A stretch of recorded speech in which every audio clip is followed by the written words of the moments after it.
tant qu'on va dire que l'indépendance est morte, c'est que ça sera pas mort. Tu sais, souvent, on dit révolution tranquille, tu sais.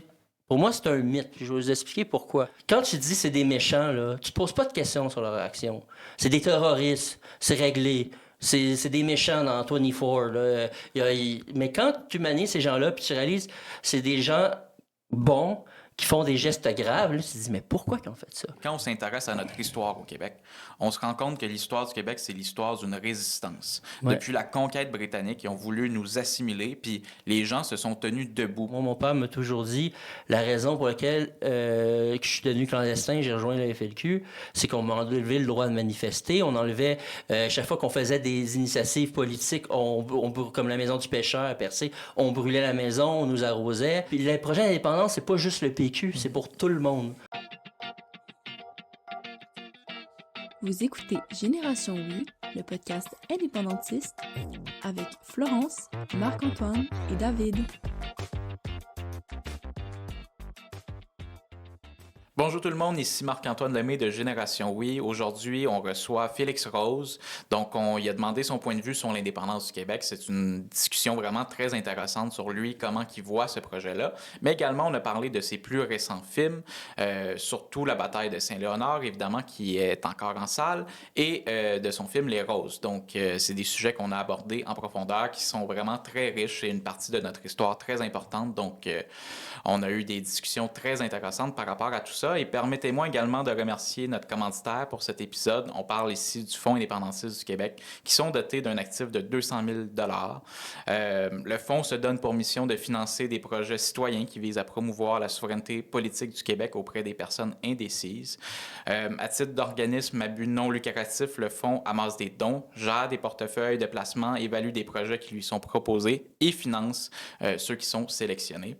Si ça vous intéresse d'en savoir davantage, allez voir leur site internet, le ifdq.québec. Toutes les informations seront en description. Donc, on les remercie énormément. Également, on remercie la boutique 50% plus 1.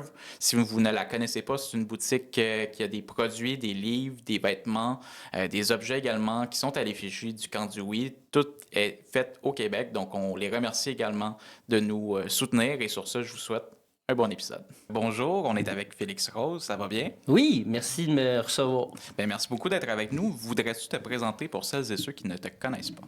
Je suis Félix Rose, je suis un documentariste et je suis indépendantiste. C'est très bien résumé. Ça va une place? Je pense que tu es à la bonne place à Génération Oui pour tout ça. On va justement parler des différents films que tu as faits, des différents documentaires. Parlons d'abord de ton plus récent, ton dernier, La bataille de Saint-Léonard. D'où est venue l'idée de faire un film sur cet événement-là qui est un peu caché de notre histoire, qui était caché de notre histoire? Ben moi, quand j'ai fait Les Roses, c'est pour ceux qui ne savent pas, moi, je suis le fils de Paul Rose qui était dans la FLQ. Puis moi, Les Roses, ça a été peut-être ma porte d'entrée dans l'histoire. Je m'intéressais à l'histoire, mais le fait que mon père soit décédé, je me suis tourné vers les archives.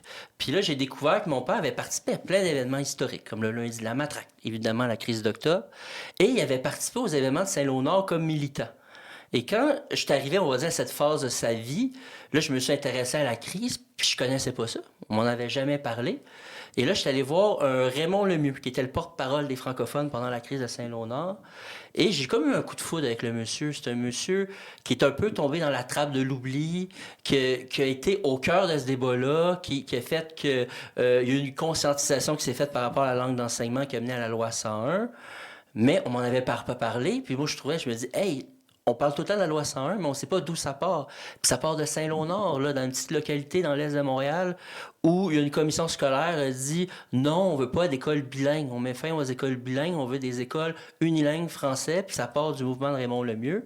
Mais on connaît pas ça. Donc je me suis dit, c'est trop compliqué, c'est trop riche pour en parler, en faire un chapitre dans Les Roses. Donc, j'ai mis ça de côté, j'ai fait ma recherche, j'ai fait une entrevue avec Raymond Lemieux. Il est décédé quelques mois après. Aucun média en a parlé. Et quand j'ai fini Les Roses, j'ai dit, la bataille de Saint-Laurent, ça va être comme une suite thématique.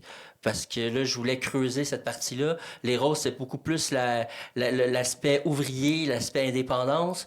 Tandis qu'avec Saint-Léonard, là, je voulais creuser l'aspect linguistique. Mm-hmm. C'est ça, c'est un conflit linguistique. Saint-Léonard, on le voit dans ton film, ça a été bâti, si on veut, par Mario Baronet, qui est aussi un personnage principal de ton film. C'est bien ça? Oui, c'est ça. Tu sais, moi, quand je dis je reprends des thèmes des roses, les roses, c'était aussi la famille, l'impact du militantisme sur une famille. Là, je me suis dit, j'aimerais ça le faire, mais sur 2 familles aux convictions différentes.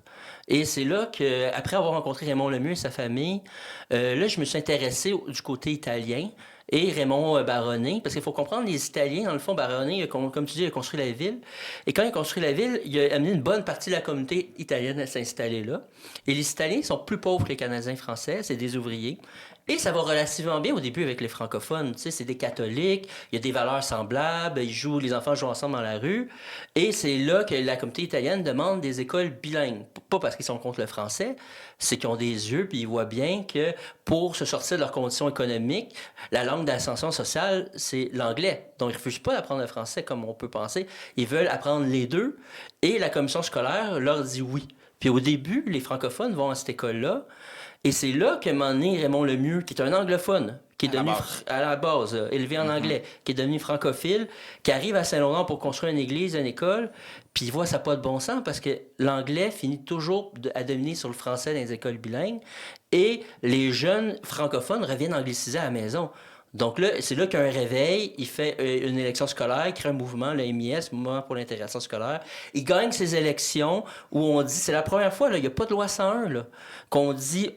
Là, il y a une loi qui dit, même si c'est une élection municipale, scolaire, qui dit on doit apprendre en français.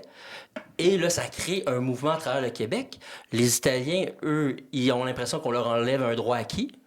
Et les francophones, eux, ils ont peur de se faire assimiler parce que si tous les nouveaux arrivants apprennent l'anglais, à un moment donné, on va se faire assimiler. Donc, ça se transporte d'un point de vue national. Puis là, ça devient vraiment une crise là, où le gouvernement doit agir. Il fait une loi, la loi 63, qui est très impopulaire, qui donne un peu raison à la communauté italienne et anglophone, qui dit le libre choix pour la langue d'enseignement. Mais les francophones, ils ne le prennent pas. Ils se sentent trahis par leur gouvernement. Puis là, malheureusement, les Italiens deviennent un peu le bouc émissaire parce que les francophones disent c'est la faute des Italiens si on impose une loi qu'on veut pas. Puis là, écoute, le Québec est à feu à sang. Là. Il y a des émeutes, une émeute à Saint-Lô-Nord où la communauté italienne et francophones se battent dans les rues à coups de bâton, de batte de baseball, des images qui font le tour du monde. Puis Raymond Lemieux, donc j'ai rencontré, se retrouve un gars qui est pacifique, qui croit au pouvoir de la rue, qui est pas un radical, comme on le traitait à l'époque. On l'accuse de sédition. Sédition, c'est quoi? Vouloir renverser le gouvernement. Un pacifique, là. Donc, tu vois à quel point le gouvernement avait peur de lui. Puis, pourquoi on fait ça? On essaie de le briser moralement, physiquement, il perd son emploi, et ça fonctionne globalement. Donc, ils réussissent à appliquer leur Bill 63, mais ça laisse des séquelles. Ça laisse des séquelles parce que ça se répare pas. Et c'est Camille Lorrain qui décide des années plus tard de faire la loi 101 pour réparer la crise linguistique qui a perduré pendant toutes ces années-là. Le débat s'est pas arrêté pour finalement régler ça. Mais tout part de Saint-Lô-Nord. Puis moi, c'est ça que je voulais qu'on raconte dans le film. C'est ça, c'est un petit conflit local à la base entre les francophones puis la communauté italienne. Exact. Il faut le rappeler, à l'époque, les francophones étaient vraiment très défavorisés économiquement. Exact. Le fait de parler français, c'était quasiment un handicap au Québec dans le monde du travail. Puis les Italiens, ils voient ça, Mario Baronnet voit ça, puis ils voient qu'il y a plus d'opportunités en anglais. Fait qu'il veut que ses enfants apprennent l'anglais pour se sortir de la misère. Tu sais, c'est rien contre le français. C'est ça. Puis ça, je pense que tout le monde peut comprendre ça. Puis moi, je voulais surtout pas antagoniser la communauté italienne. Au contraire, tu sais, c'est pour ça que je trouvais ça intéressant de voir les 2 points de vue, puis de voir l'impact du militantisme des 2 hommes sur les familles. Le mieux, comme je dis, ça l'a un peu brisé sa famille. Il était plus à la maison. Tu sais, ça l'a terminé avec un divorce. Baronnet, il y a eu des attentats à la bombe à la maison. Ça a créé des problèmes psychologiques. Donc, montrer, tu sais, les enfants, les époux n'ont pas forcément choisi ça. Donc, montrer l'impact des convictions de ces 2 hommes-là. Et c'est grâce à ces 2 hommes-là, ce débat-là, que c'est ça qui mène à la loi 101. C'est ce débat-là qui mène à la loi 101. C'est ça. C'est en quelle année, ça, la bataille de Saint-Laurent? 68-69. C'est ça. Puis après ça, il y a eu les gouvernements ont été obligés de se positionner. Les différents partis politiques, là, ça a donné un contexte propice, disons, pour le Parti québécois. C'est ça, parce que Bourassa, ça a mis fin à l'Union nationale. Ça a tué le parti de l'Union nationale. L'Union nationale s'est jamais relevée du Bill 63. Le Bourassa, lui, a essayé de régler la question en disant met fin au Bill 63. Il a fait un bill qui s'appelle la loi 22, qui reconnaissait le français comme la langue officielle, officiel, mais qui disait, bon, les nouveaux arrivants vont faire des tests linguistiques. Et les tests linguistiques, qu'est-ce qui arrivait? C'est qu'il y en a beaucoup qui trichaient pour aller dans les écoles anglaises. Donc, les Québécois étaient encore insatisfaits. Ça a ça aussi contribué à la chute du gouvernement libéral. Et là, le PQ qui est élu en 76, c'était Camille Lorrain qui se retrouve avec cette patate chaude, puis il dit, moi, je vais corriger ça et je vais faire la loi 101 qui clarifie tout et qui fait que le français est la langue du Québec, la langue du travail, la langue de l'enseignement, tu sais. Oui. Puis c'est intéressant ce que tu dis par rapport à l'Union nationale, parce qu'on peut faire des parallèles avec la CAQ. Tu sais, dans l'Union nationale, on voit un intervenant qui était plus nationaliste, qui trouvait que Jean-Jacques Bertrand n'allait pas assez loin, puis qui était trop, qui était pas assez nationaliste. Tu sais, il voulait trop pas déplaire aux communautés anglophones. Puis tu avais donc des gens qui étaient plus nationalistes, un peu là, à l'image de la CAQ aujourd'hui, puis c'est ce qui crée leur problème. Est-ce qu'il y a des témoignages ou des archives que tu as exploré justement dans la réalisation de la bataille de Saint-Léonard qui t'ont particulièrement marqué ou qui t'ont beaucoup inspiré? Mais moi, c'est sûr que qu'est-ce qui m'inspire beaucoup, c'est la jeunesse de l'époque. À un moment donné, il y a une l'occupation Aimé Renault, parce qu'une des solutions, la communauté italienne, la commission scolaire, c'est OK, on va envoyer nos enfants à l'école anglaise si on peut pas avoir l'école bilingue. Puis là, on décide de transformer une école française, Aimé Renault, en école anglaise. Là, les parents et les jeunes, ils le prennent pas parce que ça implique les déménager à Pointe-aux-Trembles. Puis là, les jeunes occupent l'école pendant 5 jours. Des jeunes là, du secondaire. Là. Et ils prennent la parole, on le voit dans le film, puis leur éloquence, puis leur passion, ça m'a vraiment impressionné. Là. Tu voyais qu'il y avait un bouillonnement de la jeunesse. La jeunesse était en train de se conscientiser. Puis je voyais que l'indépendance était comme pour eux la façon de s'épanouir, c'était la façon... Parce que, tu sais, le débat linguistique aujourd'hui là, est beaucoup ramené seulement à la dimension culturelle. Mais il faut se rappeler qu'à l'époque, il y avait une dimension sociale à parler français. Parce que, justement, les francophones, tu sais, oui, il y avait une bourgeoisie canadienne-française, mais les francophones, c'est beaucoup d'ouvriers, des agriculteurs. Donc, c'était pas juste une question de culture, c'est une question sociale, tu sais, que justement, les francophones, c'est pas normal que le groupe majoritaire d'un endroit soit dans les groupes les plus défavorisés. Donc, il y avait cette dimension qui était là aussi. Il y avait aussi, il y a un extrait que j'ai ressorti de la commission Gendron, qui disait que le domaine du français est plutôt celui des basses tâches, des petites entreprises, des faibles revenus et des niveaux d'instruction qui sont peu élevés. Puis à l'inverse, le domaine de l'anglais, c'est les tâches supérieures, le haut niveau d'éducation, le haut niveau de revenus, le haut niveau de grandes entreprises. Oui, mais on peut juste voir à l'époque qu'il y avait plus d'universités anglophones que francophones. C'est pas normal, vu qu'en termes de nombre, on était beaucoup plus nombreux. Puis c'est pour ça qu'il y a eu, on le voit dans le film, il y a eu la tentative de McGill français. McGill français, qu'on disait, faut au moins avoir des universités francophones. Puis là, c'est tous ces jeunes-là qui servent de quartier populaire, il faut qu'ils aillent quelque part. Puis c'est là que UQAM a été créé, qui est devenu un peu l'université du peuple, l'université où des classes ouvrières, on peut aller aux études supérieures. Mais c'était beaucoup d'injustice. Puis tout ça, c'est passionnant parce que ça s'est passé au Québec, ça a vraiment brassé. Si on revient à Raymond Lemieux, tu disais qu'il était anglophone de base. Ouais. Qu'est-ce qui fait en sorte qu'il épouse cette cause-là linguistique et sociale qu'est la défense du français au Québec? Bien, c'est quand même intéressant parce que lui, c'est ça, sa mère, ses parents sont américains, son père d'origine francophone, mais qui a grandi aux États-Unis, sa mère d'origine irlandaise. Eux, lui, arrivent à Notre-Dame-de-Grâce, c'est quand même beaucoup italien, beaucoup anglophone. Mais les parents, à un moment donné, eux, ils étaient pour le bilinguisme, en mesure qu'ils ne voulaient pas en faire des francophones, mais ils voulaient qu'ils apprennent le français. Puis à un moment donné, ils envoyaient à un certain niveau à l'école francophone. Et Raymond Lemieux est allé au Collège Sainte-Marie, qui était les jésuites, puis il est devenu francophile. Il est vraiment tombé en amour avec la culture française. Et lui, il a travaillé dans des usines, des jobs d'été, tout ça, puis il a réalisé... son père était un peu syndicaliste, même était syndicaliste, un ouvrier, mais et il s'est aperçu que la langue des patrons, c'était l'anglais, la langue des ouvriers, c'est le français. Donc, c'est ça. Il, à un moment donné, il a comme une rupture avec sa famille qui est très anglophone, à part un frère. Donc, c'est devenu un peu le mouton noir. Il a choisi de vivre en français, il a choisi de marier une Canadienne française.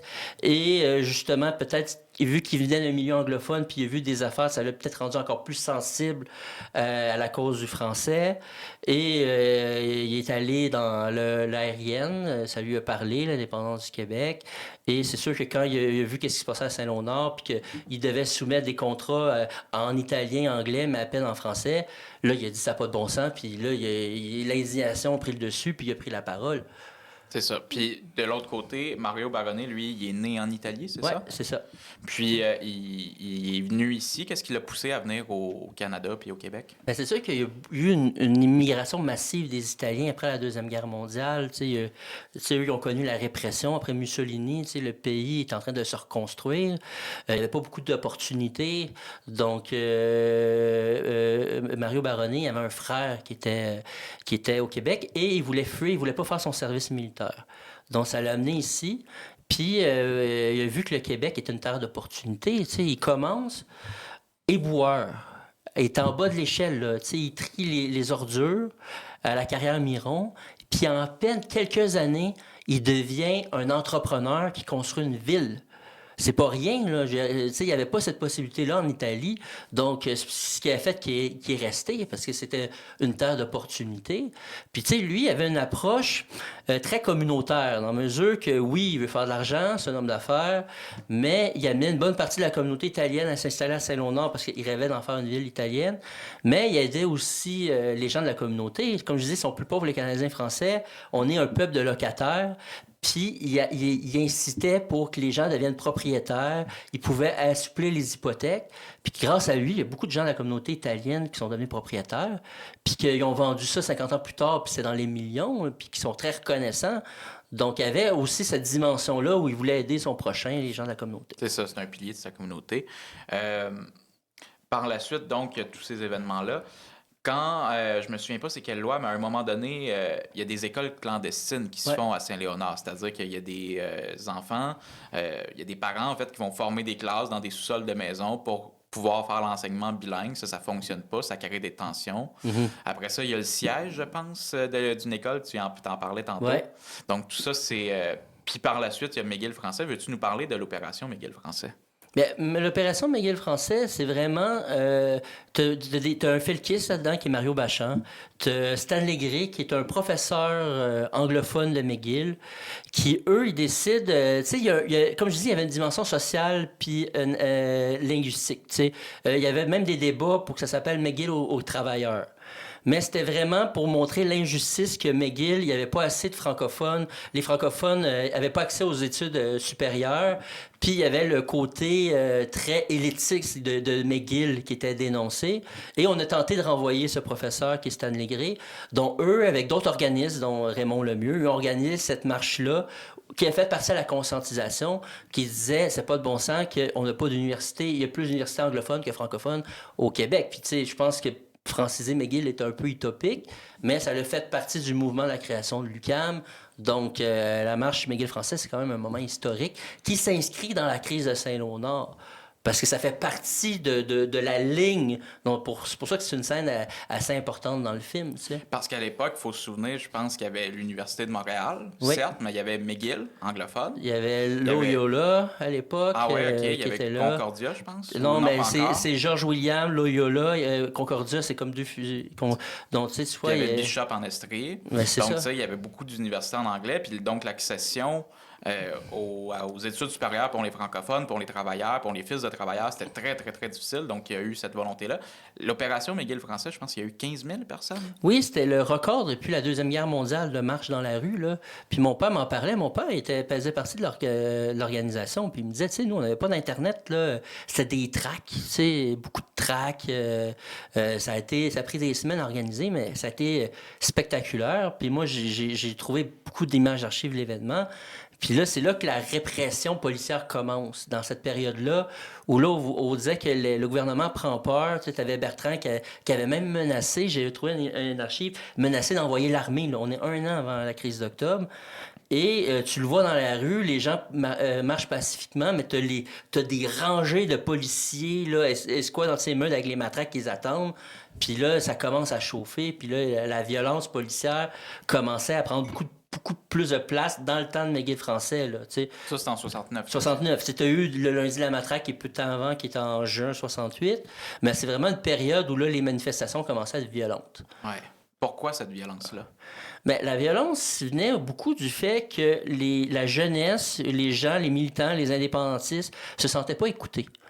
T'sais, ils ne se sentaient pas représentés dans les médias. T'sais, le RIN était une tentative, mais il y a beaucoup de gens du RIN, justement, qui ont joint la FLQ parce qu'ils sentaient que tous les journaux qui étaient à la merci aussi à l'époque d'intérêt étaient contre eux. Puis il n'y avait pas comme. Ils ne pouvaient pas avoir de voix.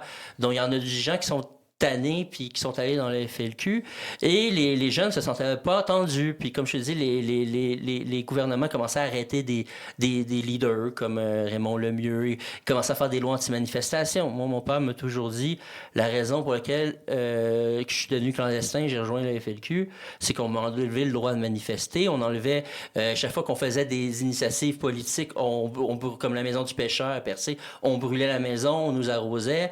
Donc à chaque fois qu'on essayait de faire de quoi, on recevait des coups de poing. Mais à force de recevoir des coups de poing, on peut comprendre qu'il y a des gens qui décident d'en donner eux-mêmes. Donc, il y a des gens comme mon père, ils ont joué à la clandestinité à cause de cette répression-là qui commence à la fin des années 60. Tu sais, souvent, on dit « révolution tranquille », tu sais. Pour moi, c'est un mythe. Je vais vous expliquer pourquoi. Le terme vient de justement une conférence de presse de Jean Lesage, c'est Bob McKenzie, là, qui je pense qu'il était au Toronto Star. Là, Lesage parle des réformes qu'il va avoir. Puis là, t'as un anglophone qui dit « Mais c'est une révolution que vous faites. » Puis là, Lesage, il veut comme atténuer. Il dit « A quiet one, a quiet revolution. » Là, c'est repris des médias anglophones. Là, le terme est devenu historique. Mais là, c'était vrai au début des années 60, mais à la fin des années 60, là, quand justement les jeunes, comme mon père, communauté de quartier d'ouvriers, ont eu accès grâce au rapport parent à l'éducation et ils ont pu mettre des mots sur la souffrance qu'ils ont vécue. Mon père, c'est le premier de sa famille à être allé au collège. Puis moi, il m'a dit, quand je suis allé au collège Sainte-Marie, je pouvais mettre des mots puis des concepts sur la souffrance que mes parents ressentaient. Là, il y a eu une espèce de bouillonnement où les jeunes trouvaient que ça allait pas assez vite. Et là, les gouvernements de l'époque ont un peu capoté. Puis là, il y a eu de la répression. Et on a connu des épisodes sévères de violence politique comme la crise d'octobre ou la crise de Saint-Léonard. C'est ça. Puis, de l'autre côté, tu as très bien expliqué pourquoi. Donc, il y a des manifestants, des jeunes qui en viennent à brasser un petit peu plus, faire des manifestations, des actions qui vont faire jaser plus. Pourquoi qu'il y a la répression des gouvernements qui rentrent autant dans le tas, tu sais? Pourquoi il y a de la répression? Mais je pense qu'il y avait de la peur, il y avait de la crainte. Tu sais, il faut comprendre aussi qu'avec le baby-boom, c'était les jeunes qui étaient quasiment la partie de la population qui est la plus nombreuse. Puis les jeunes sont toujours un peu plus... ont beaucoup plus de revendications et tout ça. Et ça fait que c'était beaucoup de changements, de demandes de changement en peu de temps. Donc, je pense que là, il y a eu une panique où là, les gouvernements, ils ont fait « Wow, là, c'est trop, ça va trop fort ». Puis là, il a commencé à avoir de la répression. Les gouvernements avaient peur de la jeunesse. Ben moi, je l'interprète comme ça, parce que là, la jeunesse, elle voulait aller beaucoup plus trop loin. Là. On parlait de socialistes à l'époque. Il y a eu la crise syndicale, là, où on voulait faire une révolution sociale. Là. On comprend qu'il y a une couple de personnes qui n'étaient pas à l'aise avec ça au gouvernement. Là. Ça allait loin pour eux, donc c'est pour ça qu'il y a eu des épisodes de répression. Et c'est sûr que quand on parle d'aller loin, le projet d'indépendance, ça faisait peur à bien du monde. Là. Et là, ça devenait de plus en plus sérieux dans l'espace public. Puis que quand un libéral comme René Lévesque devient indépendantiste, ça a dû faire peur à bien du monde aussi. T'sais, parce que René Lévesque était associé comme un fédéraliste, nationaliste, mais fédéraliste. Donc, c'est sûr que tout ça a fait que le gouvernement a paniqué. Ce qui explique aussi la réaction de Trudeau quand il y a eu la crise d'octobre. C'est la loi des mesures de guerre, c'était injustifié par rapport à ce qui se passait, parce que le FLQ n'était pas une organisation très structurée, puis il le savait, mais je pense qu'il y avait une volonté de faire peur au monde, puis de dire voici qu'est-ce qui peut se passer, et d'arrêter du monde sans mandat, de façon injustifiée, des indépendantistes. C'est une tentative de leur briser les reins, puis de leur briser, de couper le vent qu'il y avait dans les voiles, mais moi je pense qu'au contraire, ça a fait l'effet contraire. Ouais. Comment les enjeux de l'époque, surtout aussi dans la bataille de Saint-Léonard, on a parlé aussi un peu de crise d'octobre, mais pour vraiment insister là-dessus, se transposent au contexte actuel, à notre réalité d'aujourd'hui. Il y avait beaucoup de combativité au niveau du volet linguistique. Il y avait un effet un peu de vouloir, OK, c'est notre survie qui est en jeu. Ouais. Il y a des gens aujourd'hui qui diraient que c'est plus vraiment le cas. Est-ce que tu es d'accord avec ça? Mais c'est sûr qu'à l'époque, des gens qui venaient de quartiers ouvriers, ils sentaient encore les effets de la conquête de 1759. Là. Ça se sentait encore, là, parce qu'ils voyaient, c'était clair, ils se sentaient inférieurs, ils étaient complexés par rapport à la petite communauté anglophone protestante, parce que c'est pas tous les anglophones là, qui étaient au pouvoir. Là. Moi, je suis d'origine irlandaise. Tu avais des anglophones qui étaient dans les mêmes conditions ouvrières, tout ça. Mais il y avait ce sentiment-là de la conquête, là, était encore là. Puis moi, mon oncle m'a déjà dit de quoi d'intéressant. Il m'a dit, tu sais, Félix, nous, les Octobre, on se voyait pas comme des révolutionnaires. Nous, on se voyait comme des résistants. Comme en France occupée. Parce que ça se sentait encore, les injustices. Eux, ils ont vu l'injustice de leurs parents. Ils sont obligés de parler en anglais aux patrons, qui ont des salaires de misère, des conditions économiques vraiment peu enviables. Donc, ça se faisait sentir. Aujourd'hui, tu sais, souvent, il y en a des jeunes, j'entends dire, on a une histoire est poche. Écoute, c'est impressionnant tout le travail qu'on a fait en 50 ans. Quand on regarde Saint-Léonard, la crise d'octobre, tu te dis d'où on part puis où on est rendu, le progrès qu'on a fait, là, au niveau de plusieurs combats. Tu sais, peut-être qu'on n'a pas de pays, mais notre histoire ne s'arrête pas juste au désir d'indépendance. Au niveau social, là, on a progressé, la femme elle a progressé, nos conditions économiques, c'est plus un frein maintenant d'être francophone pour avoir accès à des meilleurs emplois. Je veux dire, maintenant on peut avoir accès au divertissement, je veux dire, on peut s'épanouir comme francophone. Donc, je trouve que ça a été un gain qu'on a eu, mais l'affaire, qu'est-ce que ça fait aujourd'hui? C'est que les jeunes qui n'ont pas connu cette époque-là ne ressentent plus le besoin d'être un pays parce qu'ils se sentent plus oppressés. Pour eux, c'est disparu ce sentiment-là. Puis c'est sûr que le fait que ça soit plus là, ça devient... là, on ramène ça plutôt à des dimensions culturelles ou d'autonomie ou tout ça, mais il n'y a plus la dimension où on a faim.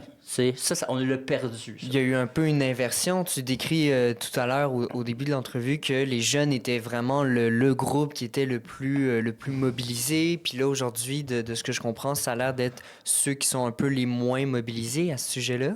Mais je pense que tout le monde vieillit dans la vie. Là. Tu deviens plus fatigué, j'imagine. Tu as encore des nouveaux jeunes aussi. Tu as encore des gens de cette génération-là qui sont très actifs. Ouais. Je pense que les jeunes aujourd'hui sont pas moins militants. Je pense qu'ils s'intéressent pas forcément aux mêmes causes.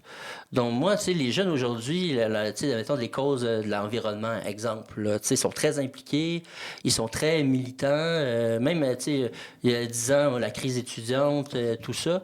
Mais c'est sûr que le Québec, peut-être la nation, ça leur parle moins parce qu'on leur en a pas parlé. Parce que moi, une raison pour laquelle je fais des films, c'est de la transmission. C'est que je pense que, vu qu'il y a un problème de transmission au Québec, ou que, mettons, les jeunes sont même pas au courant que leurs grands-parents ont vécu l'oppression. Parce que moi, les rôles, je l'ai vécu, ça a été un succès chez les jeunes. Là. Écoute, les propriétaires des salles nous appelaient, il y a plein de jeunes, puis moi, les jeunes viennent me voir et ils disent, mais pourquoi on ne m'avait jamais parlé de ça? Pourquoi je ne sais pas ça? On parle beaucoup de racisme dans les universités, mais ça ne savent même pas que nous-mêmes, on était victimes de racisme aussi. Donc, je pense que ça manque, cette transmission-là de notre histoire. La fierté aussi, je pense que pour une raison que je ne vais pas me lancer là-dedans, il y a bien des gens qui sont honte des Québécois. Puis là, après, on reproche aux nouveaux arrivants de ne pas vouloir être des Québécois, mais ça commence par nous. Moi, j'étais à Chemédé-Laval, là, où il y avait beaucoup de gens de un peu partout. Puis les profs eux-mêmes mettaient pas forcément la culture québécoise de l'avant. Et nous, à part moi qui viens d'un écosystème, là, les jeunes, ils valorisaient pas la culture québécoise. Donc comment tu peux espérer que les gens qui arrivent, ils nous trouvent cool si nous-mêmes, on nous trouve pas cool? Donc je pense que l'élément de fierté, dans tous ces éléments-là, fait que les jeunes sont pas interpellés par ça. Mais moi, je pense que ça peut se renverser. Parce que je pense qu'on peut dire qu'un pays, si on ramène la dimension sociale, où il va plus, ça va être un pays plus équitable, ça va être un pays plus pour l'environnement. Je pense que c'est des manières d'aller chercher les jeunes. En Écosse, moi, je suis allé au référendum écossais. On dirait que c'est l'inverse de nous. Les gens qui votent non, oui, là-bas, c'est beaucoup des nouveaux arrivants puis beaucoup des jeunes. Parce que le projet social est là, Mais ça crée le problème qu'ils ont perdu aussi, c'est que les vieux se reconnaissent pas parce qu'on ramène ça juste à une dimension de gauche. Et on n'a pas parlé aux personnes âgées en Écosse parce que pourtant, eux ont vécu l'oppression. Là. Je veux dire, tu étais obligé, si tu étais dans l'armée obligatoire écossais, tu pouvais même pas être commandant parce que tu étais un Écossais. Donc, les vieux qui ont connu la répression des Anglais ont voté contre le nom parce que c'était juste ramener une question de gauche. Donc, c'est pour ça que moi, je pense tout le temps que la solution entre les deux, c'est pour faire un pays, il faut pas juste parler à un groupe, tu sais, dire, on fait un pays, puis après, on décide si on est à gauche et à droite, puis à réunir le plus de monde possible. T'sais. Oui, puis c'est intéressant toute cette discussion-là à travers l'implication des jeunes, parce qu'aujourd'hui, les jeunes sont impliqués dans des causes, on le voit, mais ça passe beaucoup par les réseaux sociaux, alors que dans les années 60-70, pas besoin de dire que les réseaux sociaux n'existaient pas. Ça se passait dans les rues, dans les universités, dans les cégeps, dans les villes. Tu sais, moi, j'ai écouté hier, comme je te disais avant de commencer l'entrevue, j'ai écouté le dernier Felkis, puis je voyais qu'une grande réunion avait eu lieu directement en face de chez moi. Ah oui? Oui, parce que j'habite en face de l'ancienne École technique de Montréal. Ben oui, OK. Donc, il y a eu toute une histoire là, avec des policiers qui espionnaient les... Donc, c'est vraiment passionnant de voir à quel point, des fois, on voit ça dans les films, mais ça s'est passé pour vrai au Québec. On a une histoire passionnante. Ouais. On a vraiment une histoire passionnante. Le problème, c'est que on se raconte pas assez. Je veux dire, parce qu'on a des problèmes de financement, faire des films historiques, c'est cher. Faire des films d'archives, ça aussi, c'est cher. Mais je veux dire, moi, j'ai comme 40 000 idées de projets, il faut faire des choix. Mais c'est tellement une histoire riche et passionnante que, c'est ça, je pense que la mission, c'est de transmettre ça aux nouvelles générations, puis qu'ils soient fiers de, comme je dis, le progrès qu'on a fait en 50 ans, c'est miraculeux. Le miraculeux qu'on parle encore français dans le mer d'Amérique du Nord. Moi, j'étais allé en Écosse, en Irlande, ils l'ont tout perdu, le gaélique. Là. Nous, on parle encore français. Donc, on est un peuple de miraculés, puis on est toujours en train de dire, on va, tu sais, bon, le français est toujours menacé, mais ça, on le voit dans Saint-Léonard, ça fait des années, mais pourtant, on est là, on résiste, on traverse tous les changements sociaux, mondiaux. Puis il y a toujours des articles, mettons, tous les jours pour dire que l'indépendance, ça n'arrivera pas, c'est mort. Mais on en parle tout le temps. Tout le temps, on parle tout le temps d'indépendance. Mais pour moi, tant qu'on va dire que l'indépendance est morte, c'est que ça sera pas mort. Puis moi, j'ai beaucoup d'espoir. Là. Vous faites un balado, vous êtes des jeunes sur l'indépendance du Québec. Puis moi, j'ai vu, pour avoir étudié l'histoire du Québec, c'est toujours des conjonctures qui fait qu'à un moment donné, ça revient. Puis là, je sens qu'il y a de quoi qui se passe, puis ça revient dans le contexte mondial actuel. Donc, je pense que c'est une idée qui est encore pertinente aujourd'hui. Mais je suis vraiment pas surpris que les jeunes s'intéressent beaucoup à tes films parce que quand on s'intéresse à notre histoire au Québec, on se rend compte que l'histoire du Québec, c'est l'histoire d'une résistance. Ouais. Depuis la conquête britannique, ils ont voulu nous assimiler, puis les gens se sont tenus debout pour les aspects sociaux, pour les aspects linguistiques, pour les aspects culturels. On le voit dans les années 60-70, les gens, ils se tiennent debout encore une fois face à l'oppression. C'est violent, là, des coups de matraque, ils vont cibler des individus, des leaders... puis ils vont les enfermer, les tabasser. C'est vraiment très violent. Et ces gens-là résistent malgré tout. Fait que je trouve ça vraiment très impressionnant de voir cette histoire-là. Puis moi, ça me passionne de voir qu'il y a des gens qui m'ont précédé, des générations de Québécois et de Québécoises qui se sont tenus debout. Puis c'était pas facile, il y avait le vent d'en face, là, tu sais. Ben non, puis c'est drôle parce que moi je me souviens, là, on est en train de racler des feuilles, là, moi puis mon père, là, puis il m'avait dit, là, tu sais, peut-être j'étais jeune, là, un peu cynique, là, genre, ça va mal au Québec, ou tout ça, là, c'était pendant la période Charest, là. Puis là, tu sais, il dit, tu sais, Félix, nous, mettons, là, la génération des années 60, c'était pas spontané. Tu sais, je veux dire, il y a des gens avant, là, qui ont mis des pierres, là. Tu parles de 1837, plein de monde, là. Il y a des gens qui ont mis des pierres. Nous, on en a mis des nouvelles pendant la Révolution tranquille, puis vous allez en mettre d'autres. Puis, tu sais, ça va toujours continuer. Tu sais, mon père faisait pas partie des cyniques. Tu sais, lui, en 95, c'est sûr qu'il aurait aimé que le oui passe, mais lui, la réaction, c'était « on a fait mieux que 80 ». Donc, on s'est amélioré là, en à peine 15 ans, on a fait mieux. Puis on va espérer que si on en fait un prochainement... 2027 va être mieux que 95. Que 95. Donc, c'est ça. Je pense que c'est pour ça que la transmission est importante. C'est que un peuple, ça prend plus d'une génération pour s'épanouir. Puis c'est à nous de prendre la relève de nos parents, de nos grands-parents, puis nos ancêtres. Oui, absolument. La résistance se passe de génération en génération. Parlons du film Les Roses de la crise d'octobre également. Partons du début. C'est quoi le FLQ, pour les gens qui ne connaissent pas ça? Bien, le Front de libération du Québec, c'est parti au début des années 60. Comme je dis, c'est beaucoup de gens du RIN, qui était un mouvement indépendantiste, qui étaient déçus parce qu'ils trouvaient que le mouvement n'avait pas assez de place dans les médias, d'importance.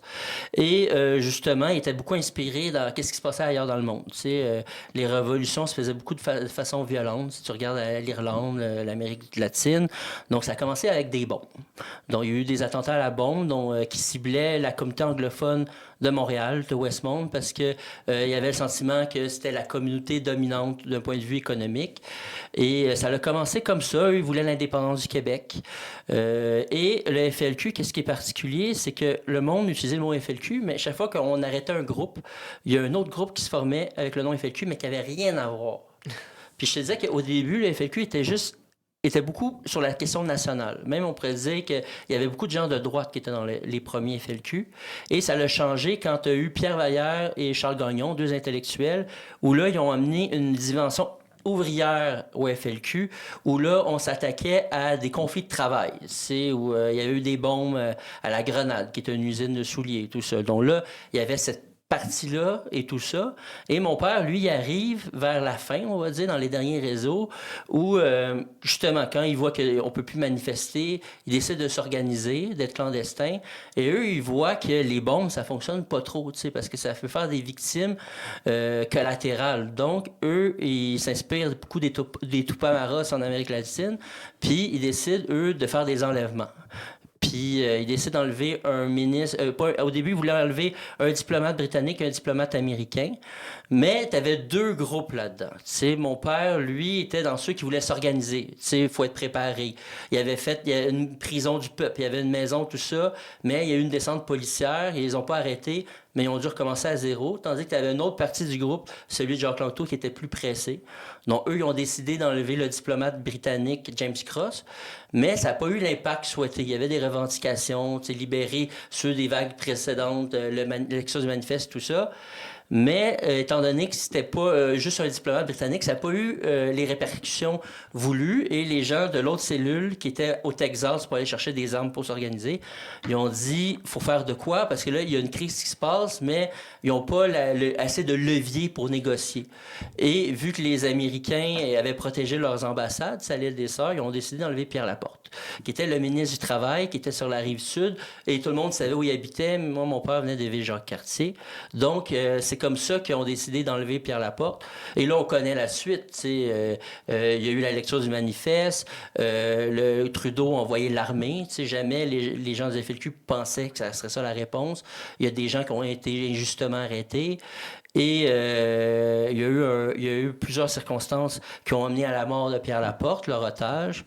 Eux, ils ont toujours dit que c'est eux leur responsabilité. Ils se sont fait arrêter, puis ils ont assumé les gestes. Puis moi, c'est sûr que c'est mon histoire familiale. Donc, tu sais, c'est sûr que quand j'ai appris ça à 7 ans, c'était rough. Comment tu l'as appris? Je l'ai appris, c'est une cousine qui me l'a dit. Puis elle m'a dit, tu sais, ton père, il a tué un ministre. De quoi tu parles? T'sais? Puis là, elle me dit ça, puis là, je vais voir ma mère, puis elle dit, ouais, c'est vrai. Puis là, je suis comme en état de choc, parce que moi, je suis encore à la période de Star Wars où les bons et les méchants, là, genre les blancs et noirs.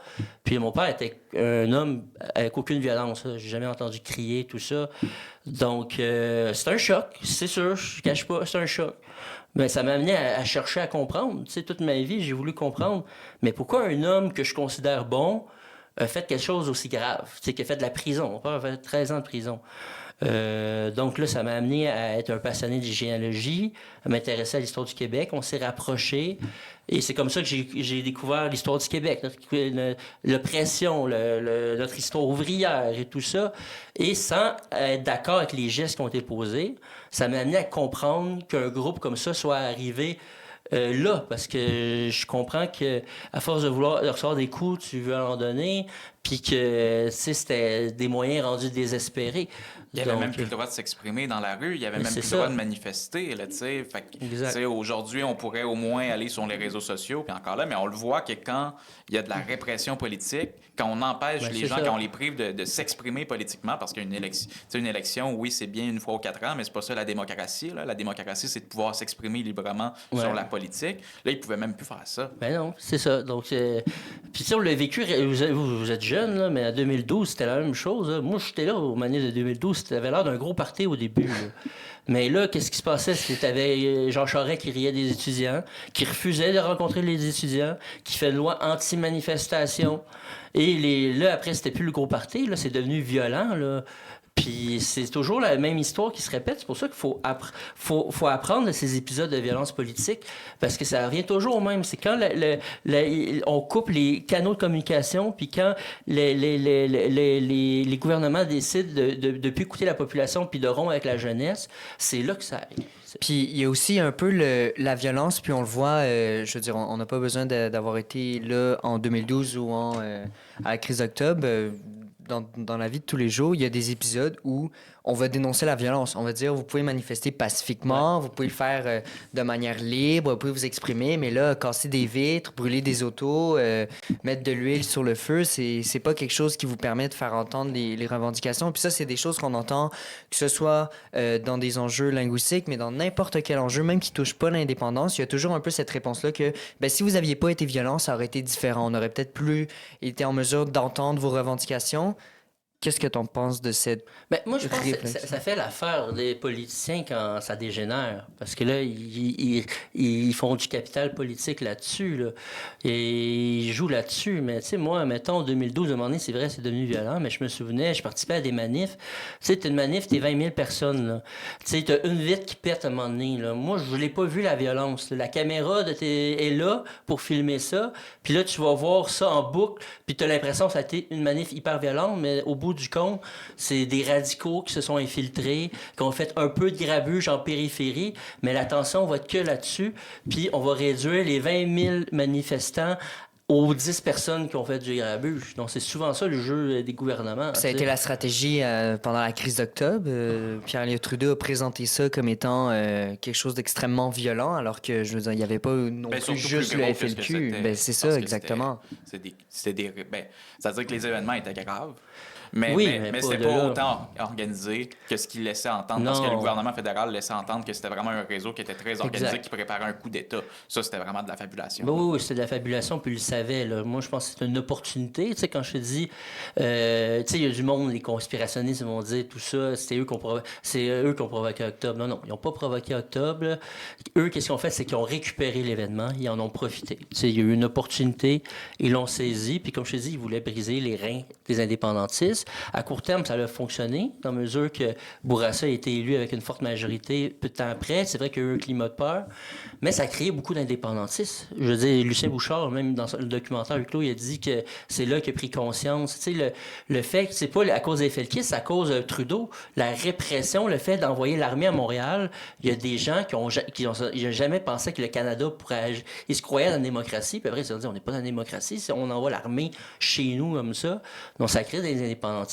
Et 6 ans plus tard, tu as le Parti québécois qui arrive, qui n'avait aucune chance de gagner en 70 parce que tu avais des coups comme le coup de la Brinks où on amenait des camions, on les fait sortir en Ontario pour dire toutes les capitaux du Québec s'en vont, on essaie de faire peur au monde.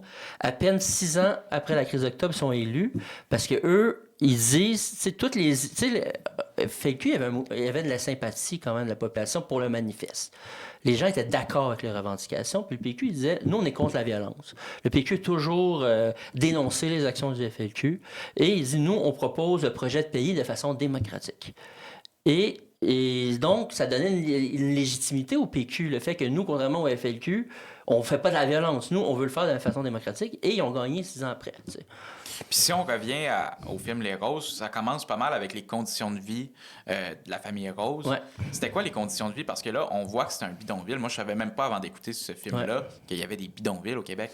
Oui, mais c'est sûr, parce qu'on est un peuple de locataires. Il y avait des quartiers très pauvres à Montréal, puis à un moment donné, les gens, des ouvriers rêvaient d'être propriétaires. Puis il y avait plein de terrains disponibles sur la Rive-Sud, et ils devenaient propriétaires de maisons de tôle. Puis vraiment de tôle, il n'y avait pas d'aquaduc. C'était la mafia, la PEG qui était là, c'était les Rémillards, la PEG des poubelles. Le maire était aussi dans... Écoute, c'était une ville un peu de Far West, là, tu sais. Et c'est des conditions économiques très pauvres, très, très pauvres. Moi, mon grand-père travaillait à la Red Patch Sugar. Là, il décédait tout du diabète très jeune parce qu'il travaillait dans le sucre et tout ça. Et il y avait le Jacques Cartier, tu sais, Pierre Vaillant en parle dans son livre. C'était la grosse misère. Mais dans la grosse misère, il y a une solidarité qui se forme. Puis mon père a grandi là-dedans. Tu sais, sa mère a eu une dépression parce qu'elle venait d'un milieu pauvre, mais agricole, où il y a quand même le monde s'entraide entre eux. Là, quand elle a vu ça, il y a une solidarité, mais elle était très affectée par ça. Puis elle a dit, je veux sauver mes enfants. Donc, elle investit beaucoup dans ses enfants. Comme je t'ai dit, mon père, il a pu aller à l'université. Et après, tu sais, au lieu d'aller à l'université, quand il est revenu dans sa communauté, Jacques Cartier, il est ramené avec un savoir que partager avec sa famille. Parce qu'il n'y avait pas accès, on n'avait pas accès, ces gens-là n'avaient pas accès à l'éducation. Là. C'était seulement l'élite. Donc, c'est sûr qu'on ne se rappelle pas, on a vécu ça, cette grosse misère noire-là. On s'en est sorti, heureusement. Là. Ouais. Est-ce que tu penses que, justement, ce film-là a permis un peu de nuancer, de réhabiliter l'image de ton père puis du FLQ pour les gens qui l'ont écouté? Ben, c'était pas mon intention. Tu sais, mon père... Moi, je vivais dans une bulle. Tu sais, t'as du monde qui l'haïsse, t'as du monde qui l'aime. Ça, avant même les roses. Moi, j'ai grandi avec les gens qui l'aimaient. Donc, moi, je voulais juste... tu sais, le mot réhabiliter, c'est pas le mot que j'utilisais. Je pense que ça a contribué à l'humaniser. Parce que souvent, moi, quand je voyais des trucs à télé, je voyais juste comme mon père, comme une espèce de dur Che Guevara, point en l'air, tandis que c'était vraiment pas l'homme que j'ai connu, tu sais. Moi, l'homme que j'ai connu, il a fait de la prison, il avait fait une autre vie, il était dans les syndicats, il était capable de s'entendre avec les patrons et avec les syndiqués.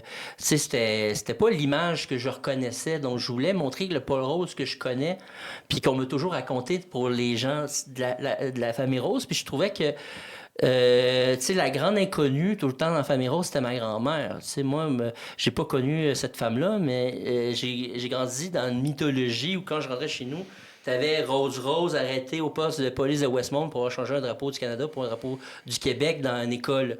Donc, cette femme-là, quand je me suis intéressé à elle avec les archives, les Roses, j'ai compris que toute la conscientisation des frères Rose, l'amour pour le Québec, la solidarité, tout ça venait de cette femme-là.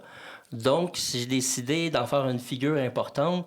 Donc c'est ça, c'est pas réhabiliter, c'est humaniser pour comprendre mieux leurs gestes. Parce que quand tu dis c'est des méchants, là, tu te poses pas de questions sur leur action. C'est des terroristes, c'est réglé. C'est des méchants dans 24. Là. Mais quand tu humanises ces gens-là, puis tu réalises c'est des gens bons, qui font des gestes graves, là, tu te dis, mais pourquoi ils ont fait ça? Puis moi, c'est ça que j'ai essayé de faire avec le film. Oui, puis c'est une histoire qu'on ne nous raconte pas non plus à l'école, que ce soit au secondaire, au cégep. Moi, la crise d'octobre, ça se résumait à ils ont enlevé Pierre Laporte est mort, puis c'est fini. Alors que, tu sais, ça a commencé en 63, la crise d'octobre, il y a eu une escalade, il y a eu différents réseaux. C'est très vaste comme histoire, c'est très riche, faut la comprendre, faut s'en saisir. Tu parlais de Rose. Quel a été son rôle quand ton père a été arrêté puis par la suite? Mais Rose, c'était une fille c'est une mère qui voulait libérer ses gars. T'sais, elle avait beaucoup d'amour pour ses gars. Puis elle n'a pas eu facile, là, tu sais, elle n'était pas au courant, puis elle était arrêtée pendant la loi des mesures de guerre, là, tu sais.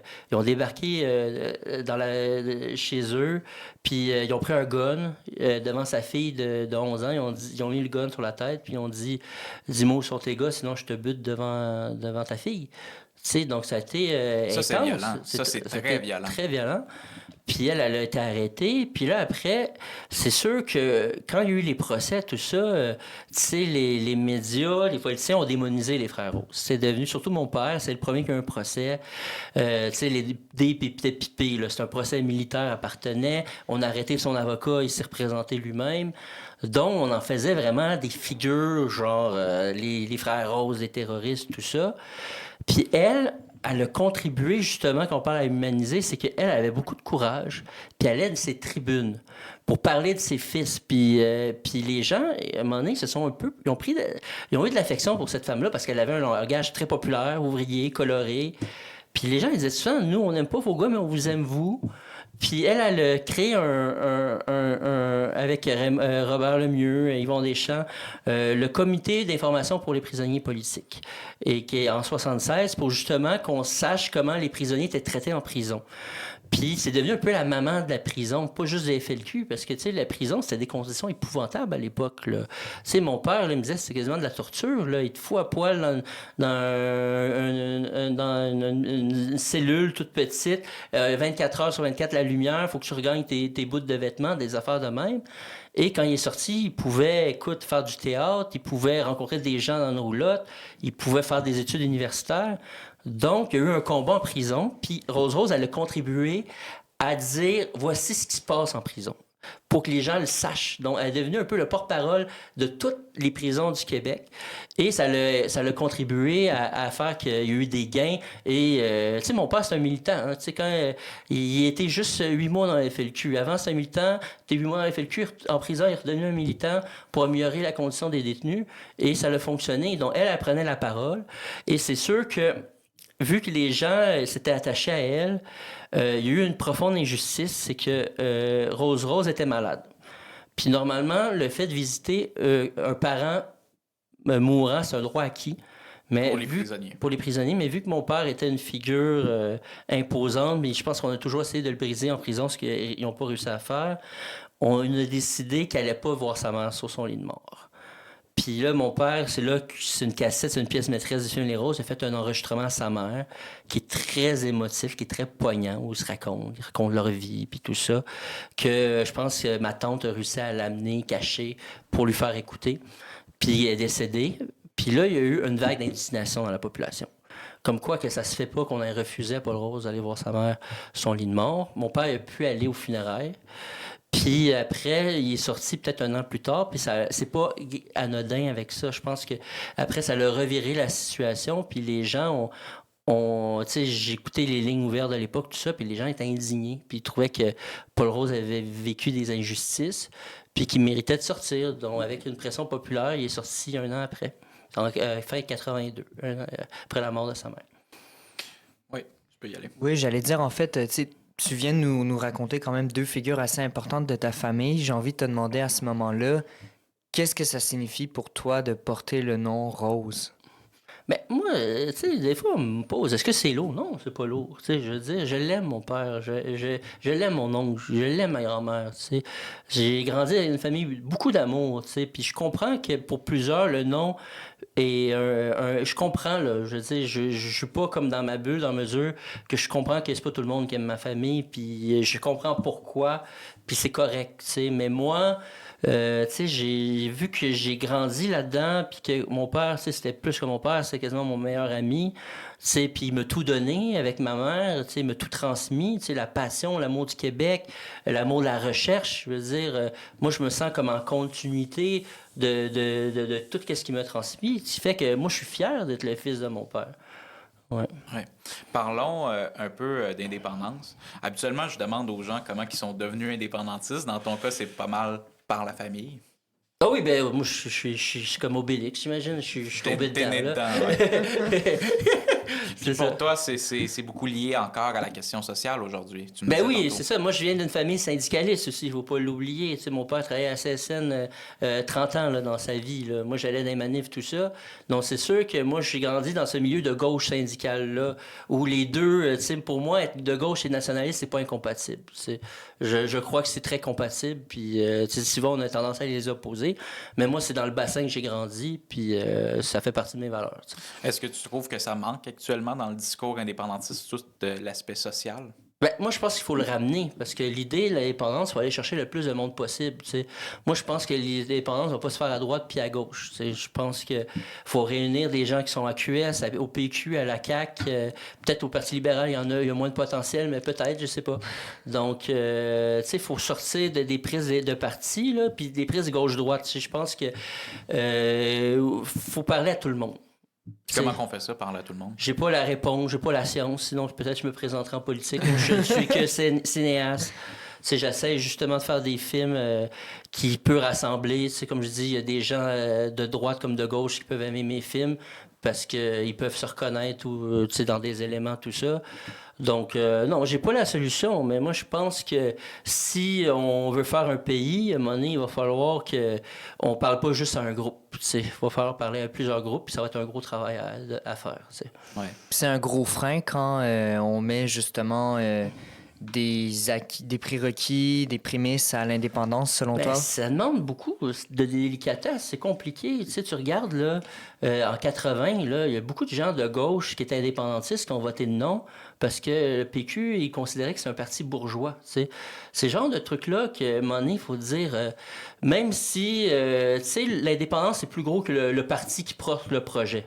Peu importe quel parti va porter le projet, oui, c'est un parti qui va le porter, mais c'est plus gros que le parti. Puis souvent, c'est comme, tu sais, je me souviens, on va attaquer le PQ parce que ça ne correspond pas à nos valeurs, puis je peux comprendre.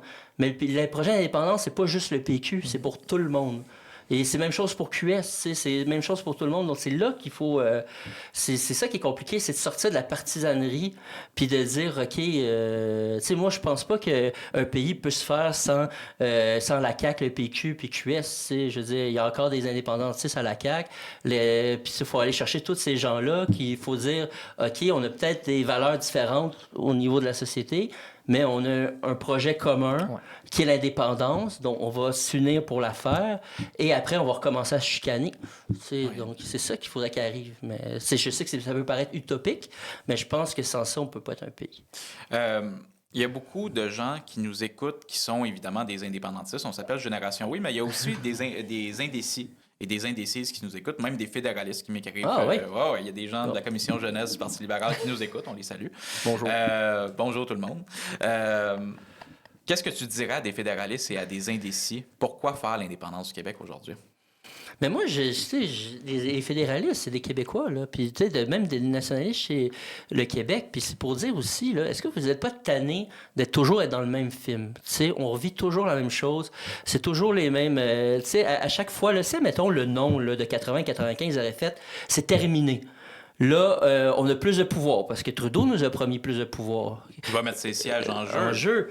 Puis là, ça s'est pas réglé. Je veux dire, à chaque fois qu'on a voté non, on stagne, puis on rejoue dans le même film, puis on revit les mêmes affaires. Regarde la CAQ qui dit on va aller chercher des pouvoirs d'immigration, tout ça. Écoute, ça n'arrivera pas. Donc, pourquoi ne pas l'essayer, l'indépendance, de dire, OK, là, on passe à autre chose. Tu sais, je pense pas que, tu sais, je veux dire, ça dépasse, on est un pays, là, on n'a plus à négocier avec une autre nation, là. Parce que, qu'est-ce que ça fait? C'est que ça fait des années, c'est des compromis, puis ça fait des années que on est toujours on passe toujours des libéraux aux conservateurs, puis c'est tout le temps, quand c'est les conservateurs, là, les gens, ils se reconnaissent pas dans le Parti conservateur parce que c'est plus Ouest qui dirige, puis là, les gens, ils font « Oh mon Dieu, je me sens pas canadien, j'ai honte. » Puis ils deviennent indépendantistes. Moi, je connais beaucoup de gens qui sont devenus indépendantistes à cause de Stephen Harper. Puis après, là, tu as un libéral, puis les libéraux sont toujours bons pour maintenir l'illusion que c'est le Parti du Québec, parce que c'est toujours des Québécois qui vont être là. Mais c'est souvent eux qui nous ont le plus trahis historiquement, qui nous chantent la pomme, qui nous font des promesses tout le temps, et qui les font pas, parce qu'ils doivent toujours, ils doivent toujours être entre la chou et la chèvre. Moi, je me dis, arrêtons d'être entre le chou et la chèvre, soyons juste la chèvre. Puis, tu sais, ça va. Regarde, l'indépendance, là, ça va pas régler tout, là. C'est pas l'Eldorado, là. On va continuer à chicaner, on va continuer à avoir des problèmes. Mais ça va faire que c'est nous qui va décider. D'une voix. Je veux dire, entre nous. On est un peuple, puis ça va faire qu'on existe dans le monde. Tu sais, moi, je me promène, là. Tu sais, je suis allé me faire appeler le Canadien quand je vais en France, là. Puis, tu sais, je veux dire, on fait des films extraordinaires. On s'en va aux Oscars. On fait de la musique qui joue partout dans le monde. Tu sais, je veux dire, c'est juste tu sais, on devrait être à l'ONU. On devrait avoir une voix à l'ONU. Pourquoi c'est quelqu'un d'autre qui doit parler pour nous? Tu sais, donc, je pense que toutes ces raisons-là fait qu'un fédéraliste devrait considérer l'indépendance pour juste dire, essayer de quoi de nouveau, puis de plus revivre toujours la même histoire, parce que ça fait, honnêtement, ça fait 200 ans là, qu'on est dans le film Le jour de la marmotte, là. C'est ça. Puis ici, je peux reprendre, parce que là, on parle des indécis puis des fédéralistes. Mais il y a aussi, quand on regarde les chiffres, des indécis puis des fédéralistes jeunes. Puis là, quand on regarde les chiffres d'appui à l'indépendance, surtout pour ces jeunes-là, il n'y a aucun groupe d'âge plus que les 18-34 ans qui ont un taux du non aussi élevé. Fait que si on reprend un peu la même idée, qu'est-ce qu'on dit à des indécis puis des fédéralistes, mais qui sont jeunes cette fois? Ben, moi, je veux dire décider. Je veux dire, regarde, on va se retrouver avec Pierre Poilievre là, dans quelques mois. Là. Est-ce que ces jeunes-là vont se reconnaître dans le gouvernement de Pierre Poilievre? Pas pantoute. Tu sais, je veux dire, moi, je pense que c'est ça qu'on va leur dire, c'est qu'écoutez, là, on vous offre une voix. Tu sais, je veux dire, après, là, tu sais, vous allez pouvoir vous battre pour tout ce que vous voulez, mais avec une voix au Québec. Là, c'est ça qu'on leur dit. Là. Il n'y aura plus de Poilievre, il n'y aura plus de... tu sais, ça va être entre nous, c'est ça. C'est ça. Puis je veux dire, on continue à chicaner, on continue à assassiner, mais on n'a plus le choc de culture, le choc culturel. Tu sais, je vous donne un exemple. La guerre en Irak, là, les Canadiens voulaient y aller, nous, on ne voulait pas y aller. Là, finalement, on n'est pas allé à cause du Québec, tu sais, mais on aurait pu y aller à cause du Canada. C'est ce genre de dilemme-là qu'on vit tout le temps avec le reste du Canada qu'on n'aura plus à vivre parce qu'on va pouvoir décider pour nous autres. Tu sais. Il y a un choc des valeurs entre le Québec et le reste du Canada. Donc, l'indépendance, selon toi, c'est de rapprocher le pouvoir du peuple. Puis même pour les gens de droite, ils sont pas nécessairement représentés par l'ensemble de la droite canadienne parce que la droite canadienne est très associée à l'anti-avortement, l'opposition au mariage gay, alors que la droite québécoise, à Québec, ils sont pas là-dedans. Fait que si on fait l'indépendance, ces gens-là de droite vont avoir une voix qui sera pas associée à la droite canadienne. Ils vont pouvoir se définir eux-mêmes plutôt qu'ils soient associés à la droite canadienne. Fait que même pour des gens de droite, c'est avantageux. Non, mais je pense que tout le monde y gagne. T'sais. Tout le monde y gagne. T'sais. Ça pourrait être le nom de notre podcast. Tout le monde y gagne. Ça résume bien. Tantôt, j'ai oublié de te demander, quand on parlait de la crise d'octobre, pourquoi, selon toi, le gouvernement fédéral a voulu imposer la loi des mesures de guerre? Ben, moi, je pense que c'est juste pour briser les reins aux indépendantistes et aux nationalistes. Point. Je vais leur faire peur. Est-ce qu'il y avait besoin d'imposer cette loi-là? Mais tu sais, quand Trudeau il a été élu, là, il y a eu le lundi de la matraque, justement. Là. Il est allé narguer les nationalistes pendant la fête de la Saint-Jean, la fête nationale en 68. Puis la veille, il avait dit « Je vais mettre les Québécois au pas. Je vais mettre les nationalistes au pas. » Puis je pense que c'est un peu ça qu'il a essayé de faire avec la loi des mesures de guerre. Il y avait une opportunité. Il s'en est servi. Mais comme je te dis, moi, je pense que ça servirait contre lui parce qu'il y a eu une conscientisation qui s'est faite pour dire, tabarouette, le Canada, c'est pas le pays démocratique qu'on nous a vendu, là. Tu sais. Puis, tu as parlé des conditions de détention de ton père. Ouais. Pendant cette période-là, ils ont arrêté en une nuit 500 personnes à Montréal. C'est bien ça? Ça s'est accompagné de la loi des mesures de guerre. Cette semaine, j'ai lu un article qu'on peut retrouver ici, en ligne. Donc, ça fait le récit d'un homme qui était impliqué socialement. Je pense que c'était à Québec. Il était impliqué dans un comité de citoyens. C'est un homme, donc, qui n'a aucun lien avec le FLQ, que son seul crime, c'est d'être indépendantiste. Ouais. L'armée débarque chez eux, la police débarque chez eux avec des guns, des fusils, ils défoncent. Puis là, on dit, on vient t'arrêter. On ne dit pas pourquoi, on ne dit pas qu'est-ce qui se passe. C'est terrible. C'est terrible. Puis c'est des gens, donc, on le disait, sont même pas associés au FLQ. Non, puis ils n'ont pas arrêté de felkistes pendant la loi des mesures de guerre. Ceux qui s'obsedaient d'être felkistes, ils n'arrêtaient pas, ils les suivaient. Donc ceux qui arrêtaient, là, c'est des gens qui n'avaient rien à voir. C'était juste des sympathisants, comme tu dis. Ils voulaient casser le mouvement indépendantiste. Ils voulaient envoyer un message fort. Puis c'est ça. Parce qu'ils ont arrêté des gens comme Gérald Godin, oui, Pauline Julien, Gaston Miron. C'est des poètes, c'est des chanteurs, c'est des artistes. Ils n'ont rien à voir avec le FLQ. Moi, personnellement, c'est une période de l'histoire qui me rend très indépendantiste. Puis que je me dis, je regarde le pouvoir fédéral imposer comme ça une loi qui est antidémocratique. Comme tu disais, ils n'arrêtaient pas les felkistes, ils suivaient. Ils arrêtent 500 personnes à une nuit, ils les mettent en prison. Puis là, je recommande vraiment les gens d'aller voir cet article-là en ligne. Moi, je trouve ça épouvantable, les conditions de détention. Là, il relate que les lumières étaient ouvertes 24 heures par jour. On était confinés tout le temps dans la cellule. On ne sortait jamais. Pas d'accès dans une salle commune. Pas de sortie dans la cour pour prendre l'air. Pas de douche. Pas de livres. Pas de journaux. Pas de TV. Pas de... Puis ça enchaîne comme ça. Mais moi, ma tante... C'est épouvantable. Ma tante, ils l'ont déshabillé flambant nu puis ils l'ont battu. Il y a d'autres gens qu'on a amenés dans des champs puis on a fait semblant qu'on allait les fusiller. Ils pensaient qu'ils se faisaient tuer. Non, c'est... c'est épouvantable. Qu'est-ce que ces 500 personnes-là ont vécu, là? On a l'habitude de voir ça dans des films hollywoodiens. Ouais. Puis moi, je pense que, tantôt je le disais, les jeunes, ils s'intéressent beaucoup plus à l'histoire quand on leur présente la vraie histoire, puis l'histoire complète, puis globale. Puis, tu sais, c'est quand même épouvantable, tous les événements qui se sont passés d'un bord comme de l'autre, du bord du FLQ, du bord du gouvernement fédéral. Mais il faut s'y intéresser pour comprendre qu'est-ce qui s'est passé, puis s'assurer que ça se répète pas dans l'avenir. Mais moi, je suis totalement d'accord avec toi, puis c'est pour ça que je fais des films, tu sais, de transmission. C'est des événements qu'on a tendance à oublier pour que, justement, que les moins jeunes et les plus jeunes puissent les voir, puis que ça puisse les éclairer pour les décisions futures aussi. T'sais. Donc, c'est là, tu vois, avec Saint-Léonard, les rôles, je l'ai fait. Saint-Léonard, je vais me promener beaucoup dans les écoles là, pour échanger avec la jeunesse. Puis moi, je trouve que ça fait partie de ma responsabilité comme cinéaste. Parce que, comme on disait tantôt, les jeunes s'intéressent à l'histoire. C'est pas le, tu sais, on leur reproche souvent de pas s'intéresser à l'histoire, mais c'est pas de leur faute à eux. C'est de la faute à nous, pas à vous, là, à moi de mon âge plus vieux. C'est les profs, tout ça, c'est comme on le transmet pas. Moi j'étais suppléant, là, les profs me demandaient de mettre Transformer 4 là, au lieu de mettre des films québécois. Tu sais, je veux dire, la transmission, c'est nous. Si on raconte notre histoire aux jeunes, ça va les intéresser. Puis c'est là que le travail est. Il faut le transmettre. Pourquoi on le fait pas? Je sais pas. Je suis pas sociologue. Tu sais, je pense que les défaites référendaires ont fait mal.